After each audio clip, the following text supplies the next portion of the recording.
Everybody, I'm Kelly Hogan, and welcome back to my Zero Carb Life.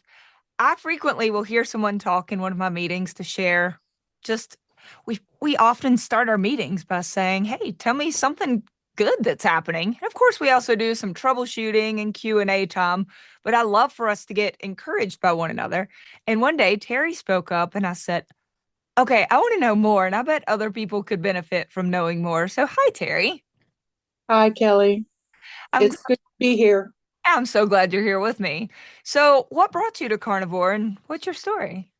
I did an amazing thing. I was watching Jordan Peterson on YouTube and I kept thinking, why does this man's skin glow? Why does his hair look so good? Yeah. Why is his energy so good? And I was over 100 pounds overweight at the time. And that was back in 2023. One day on his program, he mentioned carnivore. So I started doing a deep search. I am medical in my background. I actually went from there to then going to his daughter, Michaela, and then finding you. And Kelly, if I tell you I didn't really like you very well, is that okay? Oh, yes. Oh, you could be on a long list. I was like, how does this thin person know what I'm going through? I didn't know your story at the time. So, and then I dug deeper and found your story and joined your group the same month that I actually started carnivore, which is in February of 24 then. It took me about 3 months to really deep dive, and my kids have wigged out. I'd lost my husband to cancer in 2020. And, I want to be there for my children Yeah. more than ever now. So that's really what brought me to where I am today. But I've been hesitant to share just because um, my first week, I lost 20 pounds. Oh, my word. And, I don't want to discourage people that Yeah. doesn't happen for. Nope. But that's 20 pounds of inflammation I desperately needed to get rid of. And then within the first 6 months, I lost 100 pounds. Oh, Terry. Wow. So I came back to you. I was just with you for a month, and then I came back to you in July and August of that same year. And I realized I was desperately under eating Okay. and I didn't really have a lot of energy. And so I I added more calories. And then I actually got to a point where I just stalled out my weight loss. I started eating a lot of high fat dairy. I needed to get used to my body as it was, my new body. And I still had more weight to lose. So now I feel like we're almost a year later and I'm slowly losing. It's been great. Yes. Um, my body fat percentage by DEXA scan went from 51% down to 37% in the first year, Amazing. which means I lost 67 pounds of fat. Wow. That's incredible, Terry. Uh, I'm telling you, when I saw that 51%, I was like, oh, this is horrible. Wow. So I'm really glad that I'm doing this. And now my visceral fat index is down to 10. So I'm told that 9 is really where 9 or below is where I need to be. So I'm really close. For real.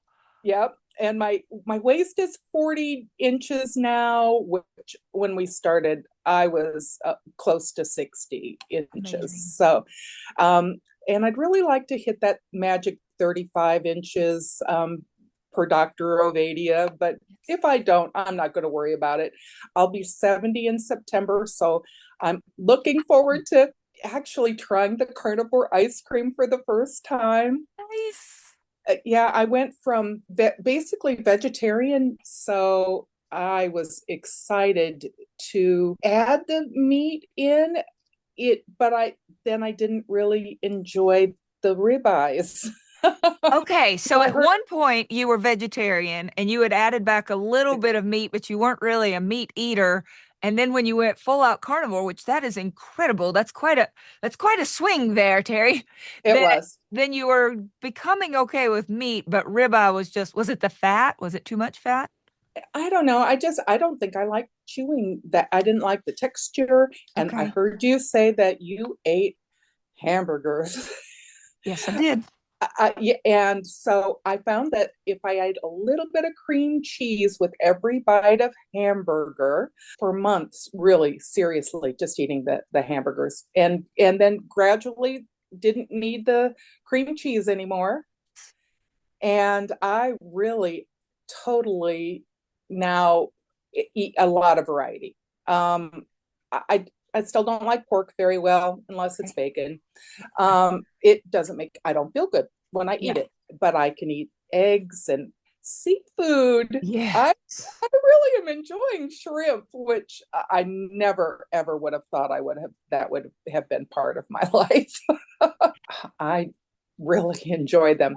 So now I'm in ketosis most of the time and feeling good and feeling so good that I went back to work.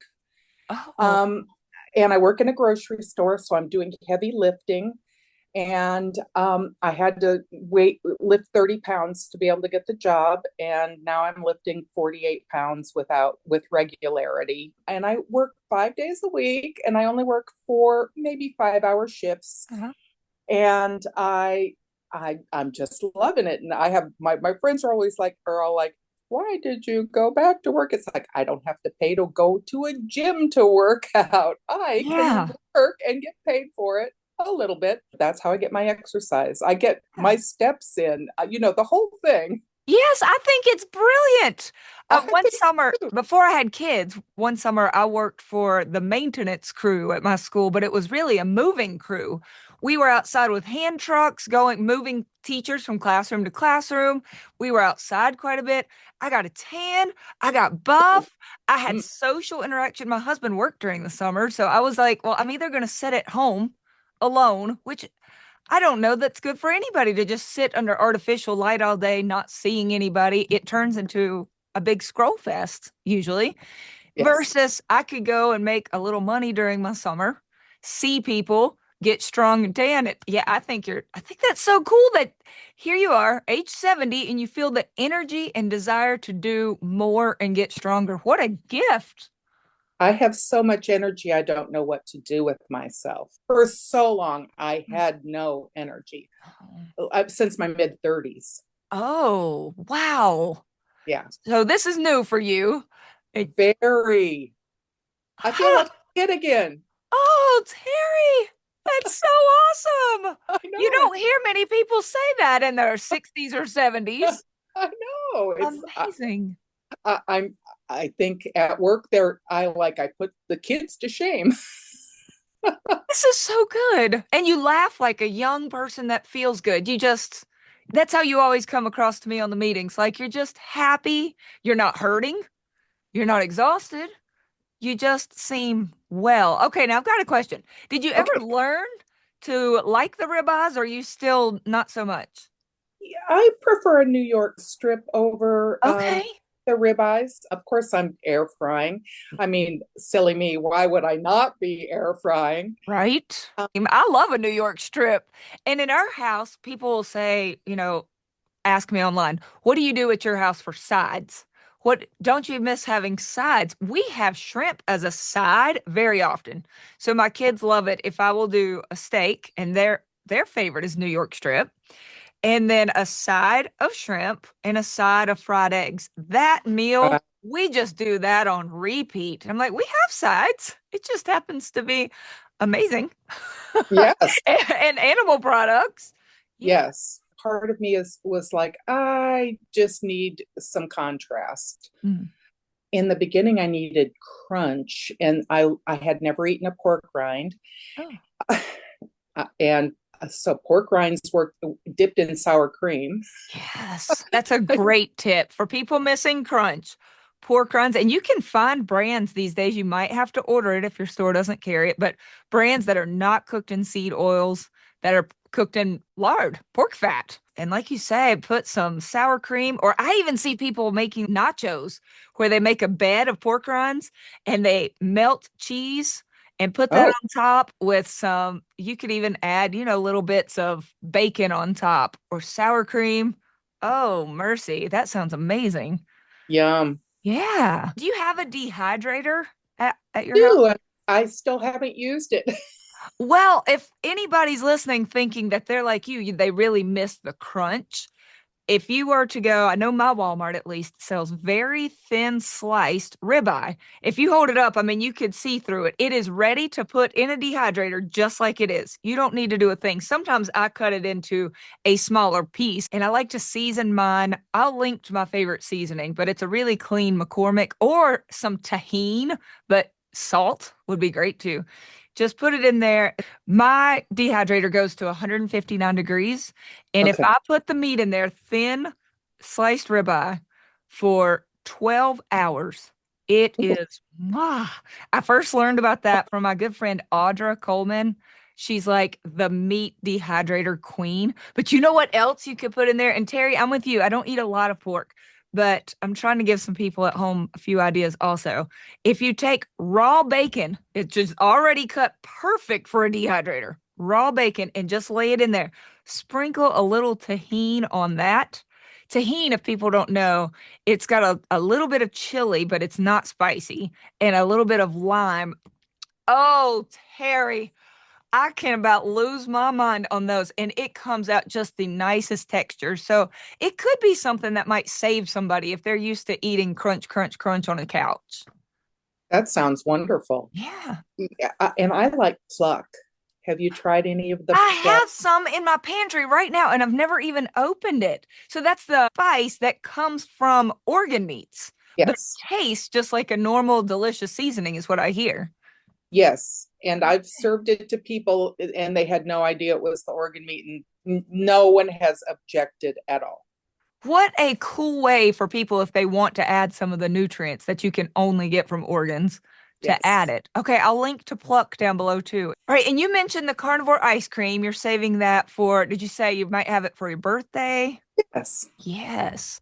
And what did you call it? Oopsie cake or something like that? Yep. So Oopsie Cake has three ingredients. You just separate eggs, the whites versus the yolks, and you leave the whites alone. Some people, and I have to, will add a little bit of cream of tartar, just a pinch so the whites whip really stiff. And then with Okay. the yolks, you put in a brick of cream cheese and you just mix that, which doesn't take long. And then you take your two bowls of eggs and just slowly combine the yolks, just fold it in until it's one batter. Put it in the oven depending how thick your pan Oh, is. I use a 9 by 13, so it's not very thick when you put it in there. It takes about 25 minutes, okay. 300 degrees. And once it bakes up to a nice cake, I let it cool, obviously, before I put whipped heavy cream. That's the third ingredient. Just Whipped. heavy cream whipped. People say, Oh, "Where do you buy your whipped cream?" I'm like, "No, just buy whipping cream and use a hand good. mixer." It turns to this fabulous icing. If you want, you could add a little vanilla extract. So that's the oopsie cake. I love that we're giving people some options because people will frequently say, "Oh, but I know I want to sit and eat something crunchy, or I know I'm going to want cake on my birthday." We like crunchy. We like Yeah, cake. I really, really used to like cake. I assure you. Right? Did you ever like cake, Terry? I liked way too many things. I Yes. I was never one of those people that I could say with a clear conscience, I don't know why I put on weight. I never eat anything. Right. Yeah, I'm I a get it. big eater. Yeah, I totally get that. I had times where I would try so hard and could be strict for a while. Not carnivore strict. I mean, hungry all the time. Low fat was my go-to thing. Low calorie, low fat, and running. And I could do it for a little while and I could lose some weight. And then, heavens, you're just exhausted, miserable, starving, undernourished. Then I couldn't sleep. And it was like, forget it. I would just eat again. And what did I eat? Nothing good for me. That, I mean, it was just this cycle of starve and binge. And now we're just free from that. We just eat. Yes, I had to learn how to cook meat. That was probably the hardest thing for me. And the But air fryer, is that your main way of doing it? It is. And I've been buying lamb chops. And Oh, I found I love lamb. I had no idea. how do you cook your lamb? Well, the chops are really thick at Okay. Costco, and I do them air fry them for 13 minutes is what I 450 is what I choose, and then I do turn them halfway, you Okay. know, and that's why the 13 minutes, because then it's the air fryer has to heat back up again, because Okay. you've broken the seal. And it'll be 140 degrees on the inside of the lamb chop, and that's still nice and pink, and Yes. it's been, oh yeah. I love the versatility of how many choices I have. Yes. People that ask about choices, it's like, no, you don't understand. I love the freedom uh, of the choices I have, plus the freedom of not having the food noise. So I'm not having to fight with myself all the time, about not eating.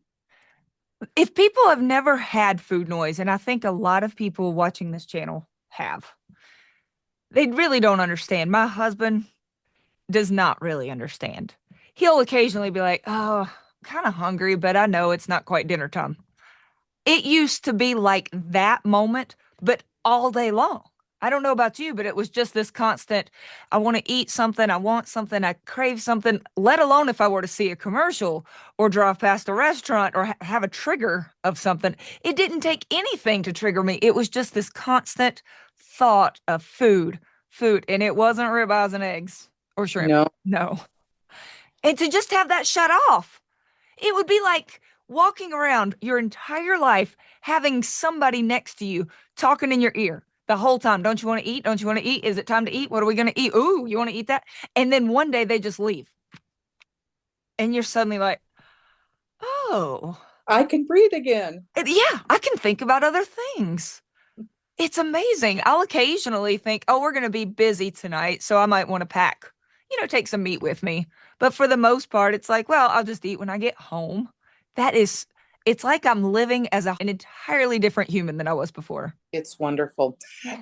And this human has gone from last September to now, not having lost a great deal of weight, but my size has come down twice in that Oh, period of time. I'm now in an extra large.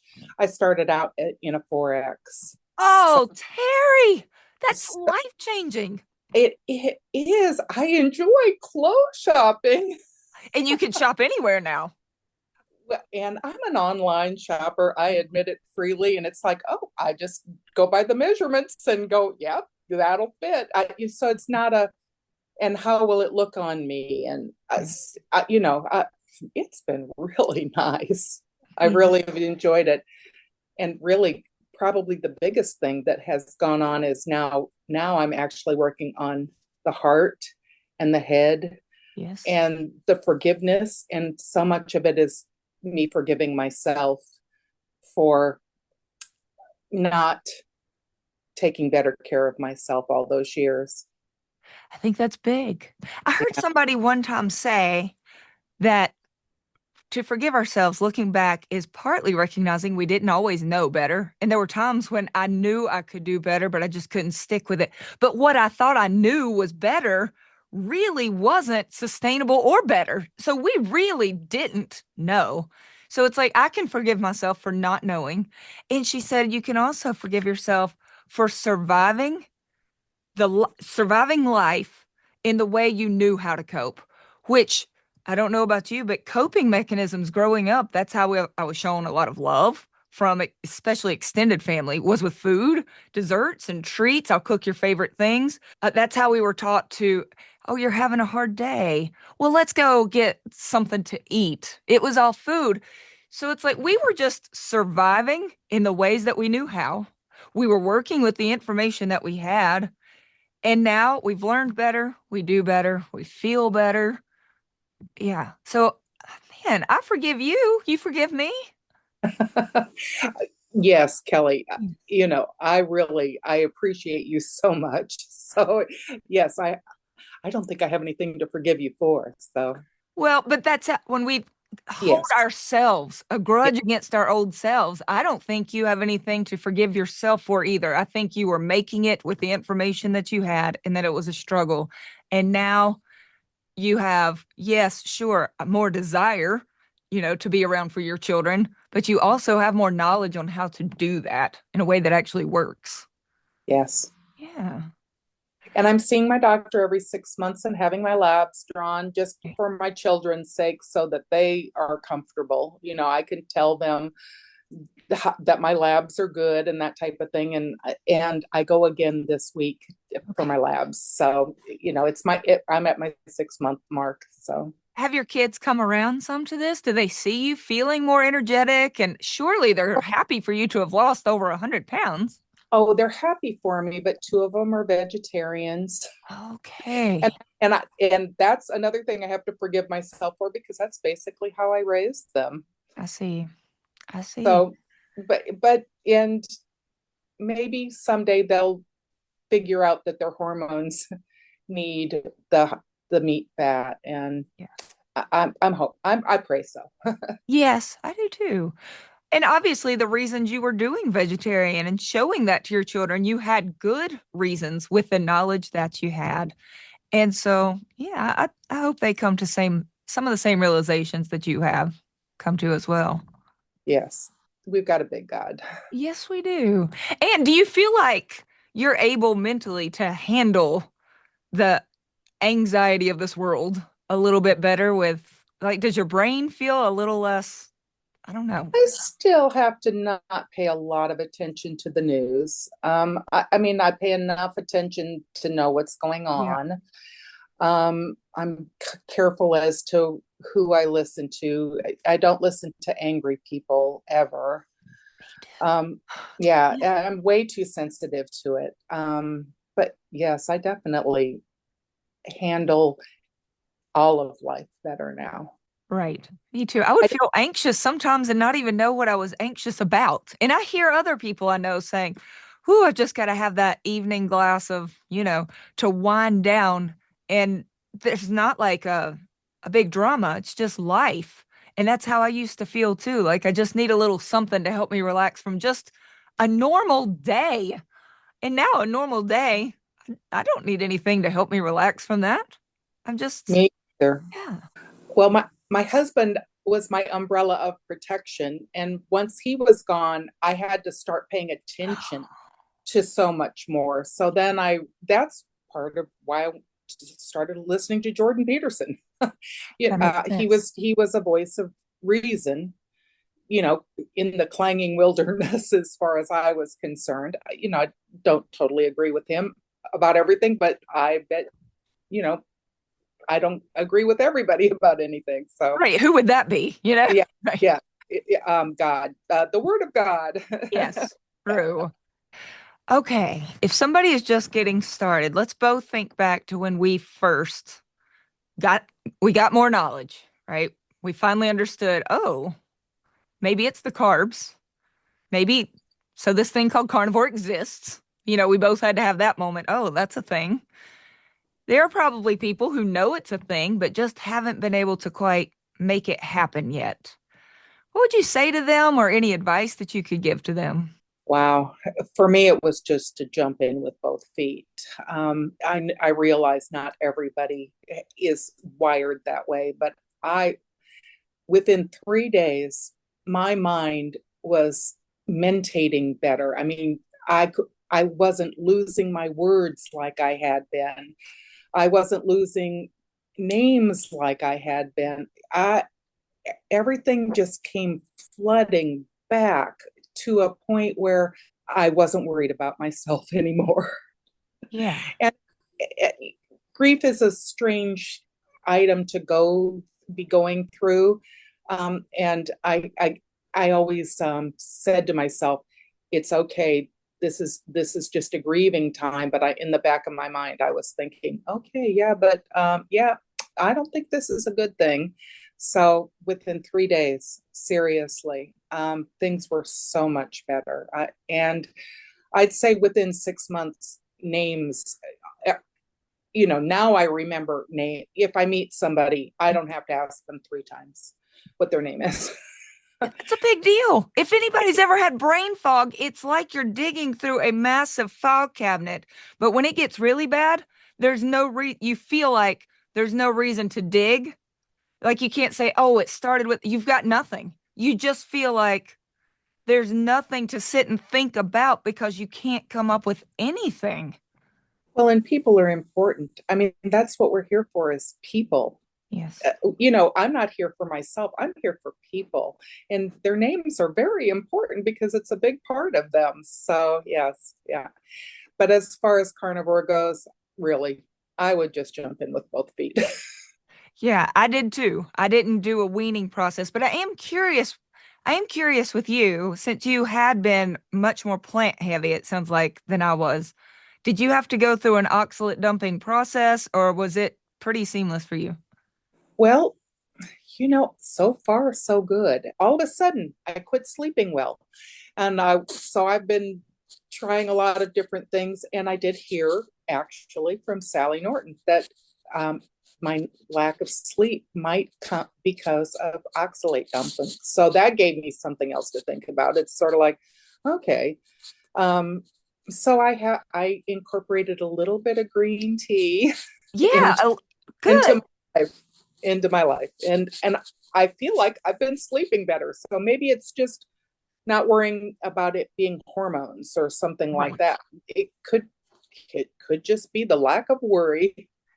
Yeah, I think both of those things are powerful. I'm glad you're trying the tea. If anybody is watching and you think, oh, I had a lot of plants, I think sometimes we're so scared of the oxalate dumping when sometimes it's actually, I didn't go through it either, Terry. And I would say most people don't, or at least they don't say, maybe it's like you, where you're like, maybe it was this, maybe that was the oxalate dumping. So I see no harm in having a little tea, either black tea or green tea. Sally Norton says that it should be fairly strong tea if you're going to try it, especially at first, that you might want to have a few mugs throughout the day to see if it makes an impact and then be able to wean down.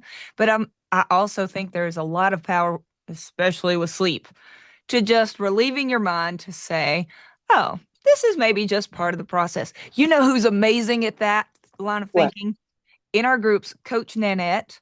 Nanette did go through a lot of histamine stuff, a lot of oxalate dumping. She had a tough transition because she had also, for a long time, had a lot of plant food in her life.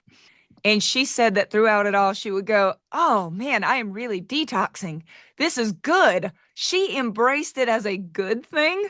Right. And she says, I really think it relieves some of the stress versus somebody that's just very panicked that this is going the wrong direction. It's going, she said, I never once thought that.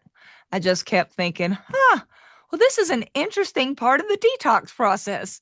And I thought, that's very sunny of you, but I think that's probably much better when it comes to just our general outlook on life. It's pretty good.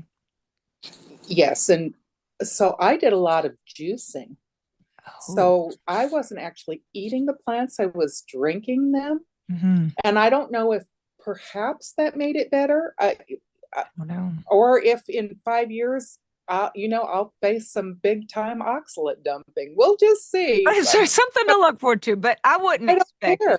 Right. Yeah, It comes in waves. I have been told that. And if you know this is short lived and you understand the process that it's just, these oxalates that are leaving and that you can do something to slow it down with a tea or just a yes, small amount of oxalates, then I would think that would give a lot of peace to know I know how to handle it. And, there's no amount of whatever the oxalate symptoms are that would make you want to bring back over 100 pounds and to lose your mental peace and to lose the clarity that you've gotten. Was digestion any issue for you before carnivore? I realize now that I was constipated, Mm. but sometimes it was, feast or famine for Yep. me. Yep.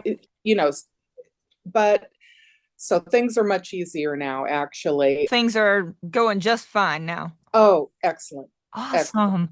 I used to struggle a lot with, and struggle is the word, right? With Mhm. constipation. There are probably people who have never experienced that. Lucky.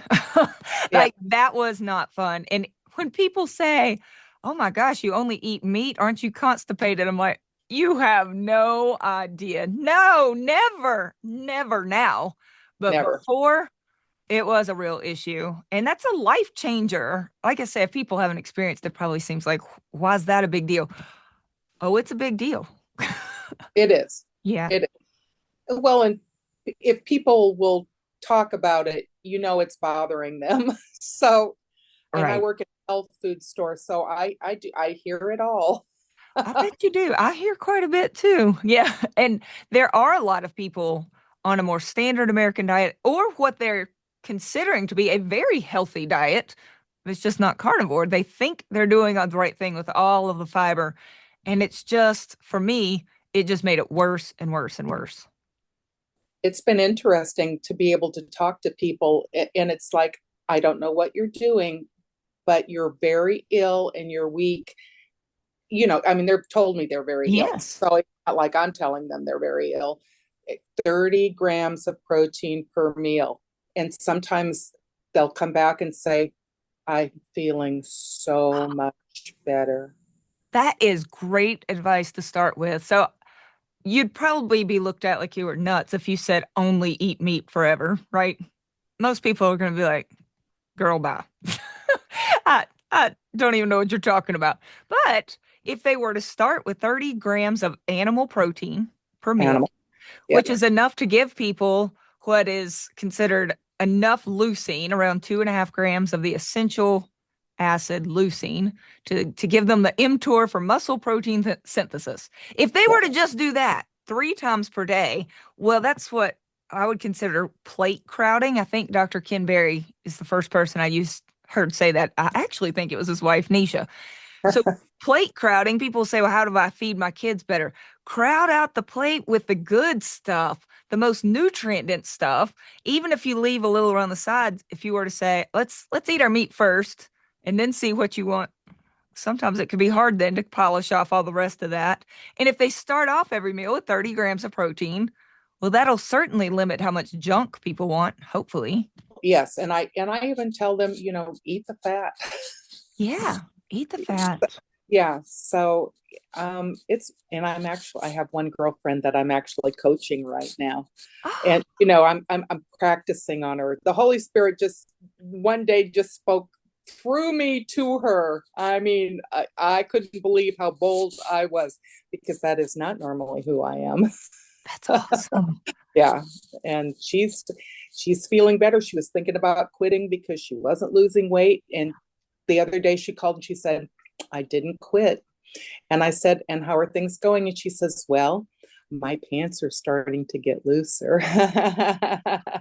Hey, another message that you said earlier, I think is really important. That first 100 pounds came off very quickly for you. It And did. I find that when people lose, and this happened to me too, at the 100 pound mark, it's like my body just put on the brakes and said, whoa, we're not going to lose anything for a while. I hear that story a lot. The 100 pound mark. And I know your body doesn't exactly know what the scale is saying. It's not like my internal organs and hormones knew, but that's a significant amount of weight to lose. And I Yes. do find that something kind of slows. But what I found happened during the time, just like you're describing for your past several months, is, but I'm looking better. So the loose skin, I had a lot of, you lose 100 pounds, you're going to have some loose skin. Amen, Terry? You're going to Yeah. have, I found that when I was stalled out, the loose skin was tightened. That I found like, okay, my skin, I'm looking less gaunt in the face. Because when you first lose, everybody goes, oh my gosh, you're getting too skinny. And you're like, I'm still 50 pounds overweight. I'm not too skinny. But you look, I think the reason people start to panic for you is because everything looks saggy and gaunt. So when I was stalled out, I would look healthier again. It's not that I was filling back out weight wise. It's not like I was putting a lot of pounds back on. I was just holding steady. But my face would fill back out and look better. My skin would tighten up. My pants would then fit better. I'm like, but I'm not losing, but things are still moving forward. And then it took, I mean, I was stalled at the 100 pound mark. I hesitate to say it, but you've probably heard me say it for about 2 years. Mm. 2 years, but I didn't gain it back. And I kept feeling better and still kept looking overall better. And then it's not like I did anything, any big change. I just stayed with carnivore and it picked back up. And I was like, oh, I thought I was done here. Like I sort of accepted it. And it's like, well, it's better than before. I definitely don't want the 100 back, but maybe that'll help give somebody hope. Look for other victories in other ways while you wait on the silly scale. For sure. I've gone through 3 cycles of what I call shrinking. And really, seriously, I'm only down 8 pounds from last September, but two full sizes. And my feet were so wide I couldn't fit into anything but men's shoes that were extra wide. But now I can wear women's shoes again. Not a Oh, lot of them. I'm still a wide in a yeah. woman's, but it's Me, that. me too. I'm still wide in a women's, and I still wear. I was going to see if my tennis shoes are down here. I still wear a lot of men's shoes. Actually, my foot's huge. I wear a 12, and people now are very surprised by that because I don't think I come across now as a very big person, though I am 5'9" and have large hands. But my feet, no, they're still big. I'm 5'9" and we're an 11. Okay, well, soul sister, there you go. That's awesome. We're soul sisters over many things that I That's found great. along the way. Well, Terry, your story is incredible. I'm so happy for you, and I'm glad that your children are going to get to enjoy you for longer. And I'm glad that they're seeing, even if they may not completely understand the exact foods that you're eating or why. I'm sure any child at any age would be thrilled for their mom to be able to get rid, to release all that you have released and to feel better in so many different ways. And now you're passing that on to people who are close to you and to Yes. people who are here today. So thank you, Terry. Thank you, Kelly. It's been wonderful. And if anybody here would like to join Terry or I, Terry, are you a Monday or a Wednesday?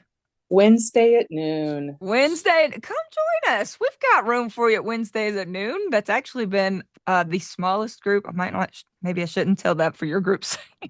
It has been the smallest of the groups, and we would love to see you there. If you are willing, drop a comment below to tell Terry thank you or hi, or maybe you identify with something she said. And we'll see you back next Saturday. So, bye, everybody. Bye.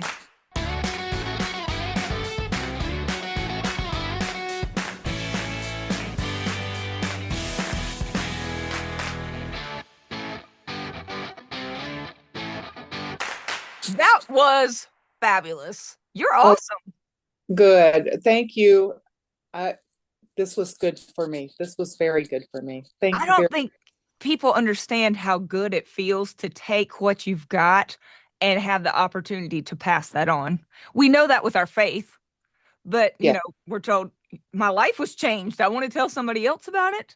But Yes. to be able to do that with other things. I mean, I'm that way even with like Amazon purchases. I want to tell everybody I know, oh my gosh, I just got this thing off Amazon. Of course I'm going to want to tell them about Jesus and carnivore, right? But which do you choose first? Oh, I actually had that thought very recently when I met somebody. I'm like, I'm pretty sure they need both. Where do I start? Yeah, Terry, thank you. Thank you, Kelly. It was a great day. This was good for me. Good. It's good for my heart too. I'll see you Wednesday. Yes, can't wait.